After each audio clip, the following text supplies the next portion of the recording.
Assalamualaikum warahmatullahi wabarakatuh. Perkenalkan, nama saya Dianupita Giovanni dari Program Studi Pendidikan Matematika dengan NIM 4101421165. Di sini saya akan menjelaskan pembahasan dari soal mengenai materi teknik pembuktian dan juga penarikan kesimpulan. Langsung saja, untuk materi yang pertama yang akan kita bahas yaitu tentang teknik pembuktian. Untuk soalnya, nomor 1 adalah buktikan jumlah dua bilangan ganjil adalah bilangan genap. Jadi di sini ada suatu pernyataan yaitu jumlah dua bilangan ganjil adalah bilangan genap. Apakah pernyataan tersebut benar atau pernyataan tersebut salah? Langsung saja ke pembuktiannya.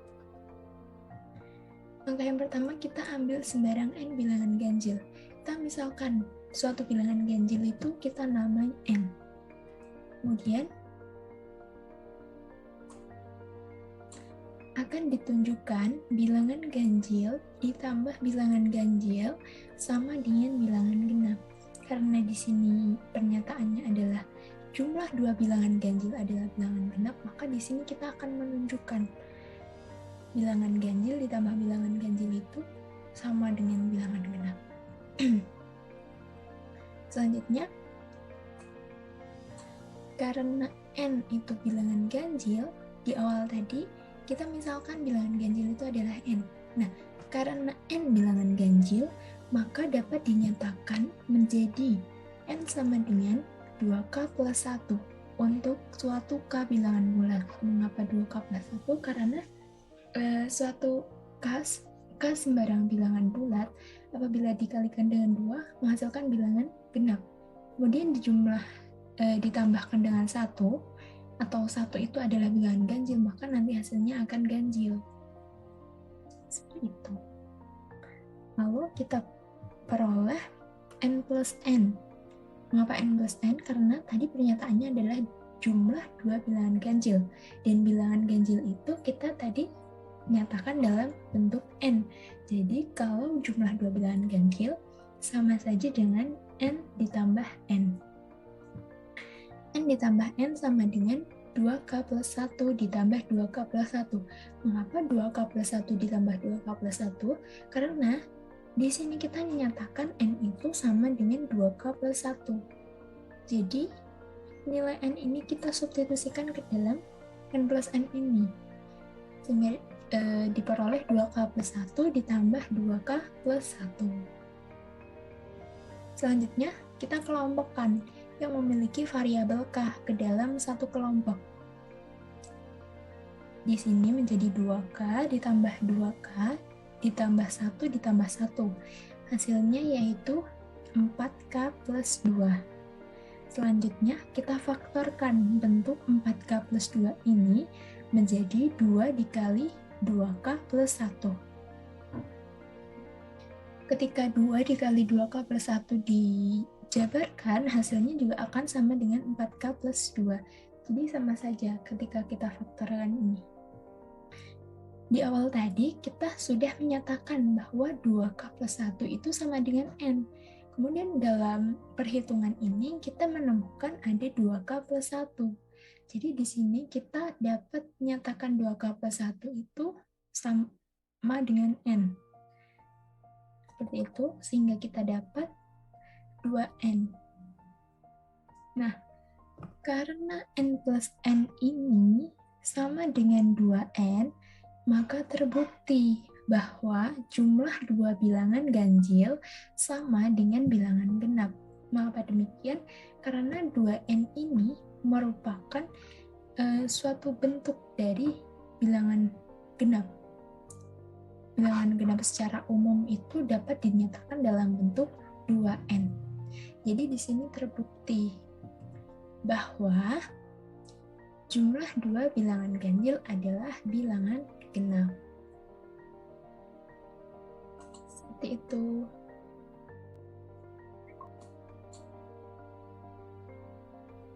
Untuk soal yang nomor 2 yaitu buktikan bahwa jika 3n plus 2 bilangan ganjil, maka n bilangan ganjil.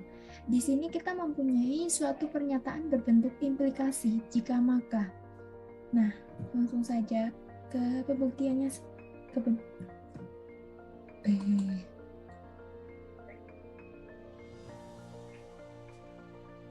Untuk soal yang nomor 2, yaitu buktikan bahwa jika 3n plus 2 bilangan ganjil, maka n bilangan ganjil. Nah, di sini kita ada suatu pernyataan, yaitu jika 3n plus 2 bilangan ganjil, maka n bilangan ganjil. Di sini kita diminta untuk membuktikan. Nah, langsung saja ke pembuktiannya.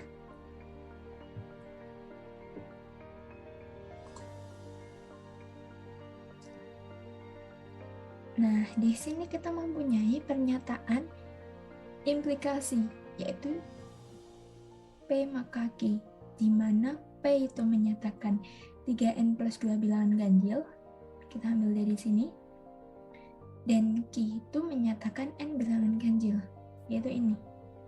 Ini bentuknya adalah implikasi atau jika maka. Nah, akan dibuktikan dengan menggunakan kontraposisinya. Mengapa menggunakan kontraposisinya? Karena agar mempermudah kita dalam membuktikan pernyataan ini. Nah, kontraposisi dari pernyataan di atas ini adalah jika n bilangan genap, maka 3n plus 2 bilangan genap. Jika dinotasikan, itu adalah negasi Q. Jika negasi Q, maka negasi P. Jadi kontraposisi dari pernyataan jika P maka Q itu adalah jika negasi Q maka negasi P. Di mana negasi Q itu menyatakan n bilangan genap dan negasi P itu menyatakan 3n plus 2 bilangan genap. Selanjutnya,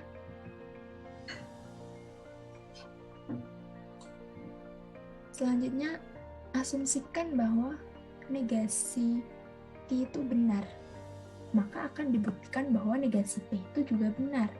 Di sini negasi Q tadi adalah n bilangan genap.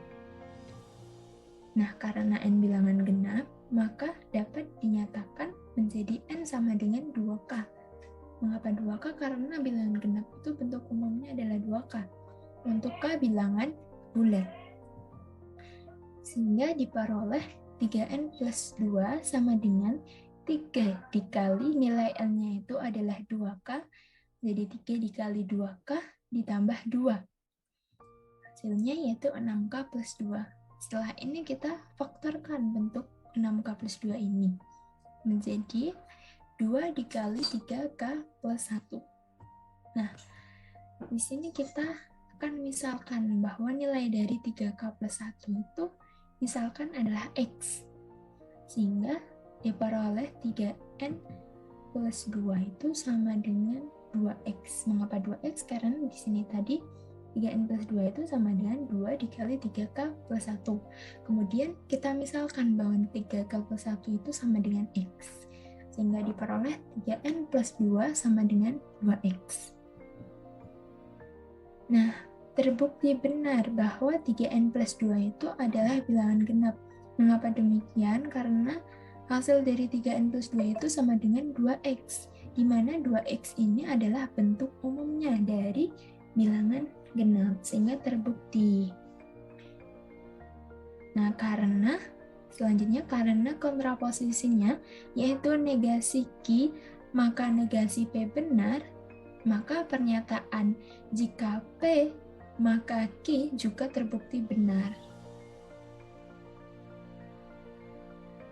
Untuk materi yang kedua, yaitu materi penarikan kesimpulan. Langsung saja kita menuju soalnya.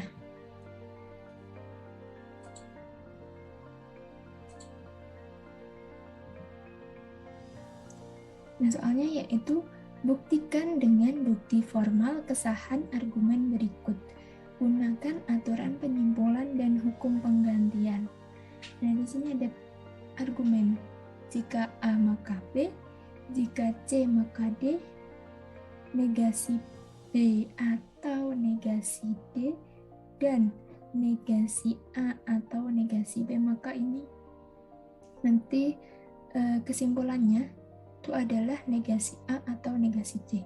Nah, di sini kita akan membuktikan kesahan argumen tersebut dengan menggunakan aturan penyimpulan dan hukum penggantian.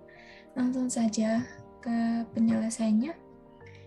Langkah pertama, kita tulis ulang pernyataan yang sudah dipunyai. Lalu step keempat itu kita melakukan simplifikasi pada pernyataan ketiga ini,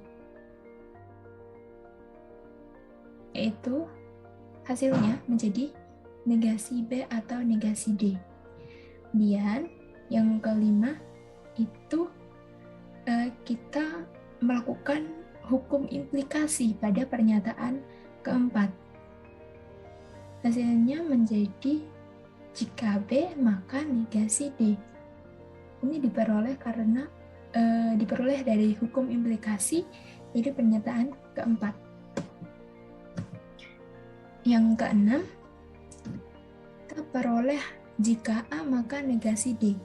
Pernyataan ini kita peroleh dari pernyataan 1 dan 5 dengan silogisme. Di sini pernyataan 1 itu adalah jika A maka B, kemudian pernyataan 5 itu jika B maka negasi D. Maka dengan silogisme, kedua pernyataan ini menghasilkan jika A maka negasi D. Lalu yang ketujuh itu kita peroleh jika D maka negasi A. Ini kita peroleh dari pernyataan 6, yaitu dengan melakukan hukum transposisi. Sehingga kita peroleh jika D maka negasi A. Yang ke-8, step ke-8 itu kita mempunyai jika C maka negasi A. Ini kita peroleh dari pernyataan kedua dan ketujuh. Pernyataan kedua itu jika C maka D, dan ketujuh itu jika D maka negasi A. Nah, ini pernyataan kedua dan ketujuh itu kita menggunakan silogisme sehingga menghasilkan jika C maka negasi A. Seperti itu. Untuk yang ke-9 itu kita peroleh jika A maka negasi C. Nah, kita memperoleh pernyataan ke-9 ini dengan melakukan hukum transposisi pada pernyataan ke-8. Sehingga kita memperoleh pernyataan jika A maka negasi C ini. Yang ke-10 kita peroleh negasi A atau negasi C, yaitu dengan melakukan hukum implikasi, menerapkan hukum implikasi pada pernyataan ke-9. Di mana pernyataan ke-9 itu adalah jika A maka negasi C. Sehingga ketika kita menerapkan hukum implikasi pada pernyataan ke-9 ini, kita peroleh negasi A atau negasi C. Nah, karena di sini kita sudah memperoleh negasi A atau negasi C, memperoleh hasil yang sama dengan pernyataan awal tadi, sehingga terbukti bahwa argumen ini itu sah. Mengapa? Karena hasil akhir dari pembuktian yang kita lakukan ini menghasilkan hasil yang sama dengan pernyataan yang awal tadi, sehingga terbukti bahwa argumen tersebut atau argumen dalam soal ini itu terbukti sah.